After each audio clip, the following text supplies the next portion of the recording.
rim hatchback untuk yang paling laju di dunia guys. Sambung juga unboxing untuk rim Jepun yang baru sampai kedai Wan Cina. Okey, kali ini untuk hatchback yang paling powerful di dunia. Apa itu? A45S yang terbaru guys. So jom kita buka kotak dulu, tengok rim apa yang kita nak unboxing hari ini.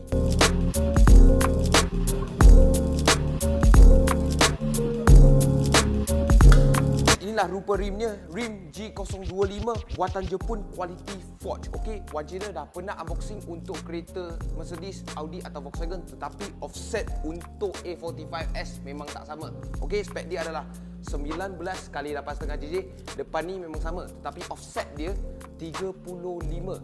Macam terkeluar kan? Tapi ini adalah khas untuk A45S. Kenapa? Sebab dia wide body. Okey.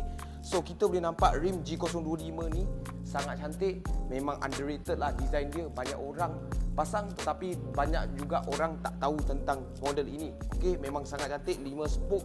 Memang sangat belanja caliper dengan disc. Kalau tukar disc besar tu lagi belanja. Okey. So jom kita tengok berat untuk rim ni berapa dulu guys. Kita boleh nampak 19 inci baru 9.25 kilo saja untuk rim ni guys. Memang sangat ringan. Inilah rupa selepas pasang cap. Sebab hari tu Wan Cina review tak pasang cap. Ini kita pasang cap bagi korang nampak. Memang sangat cantik gila rim ni. Okey, pasang kat A45S memang sangat sesuai. Bukan saja rim Japan, tapi design dia macam Euro style sikit. So itu saja untuk video kali ni. Kalau korang suka video kali ni, tolong like, share dan komen kat bawah apa yang korang nak tengok seterusnya. Berminat dengan rim ni, boleh cari Wan Cina. Macam biasa, cari rim, cari Wan Cina. Thank you guys.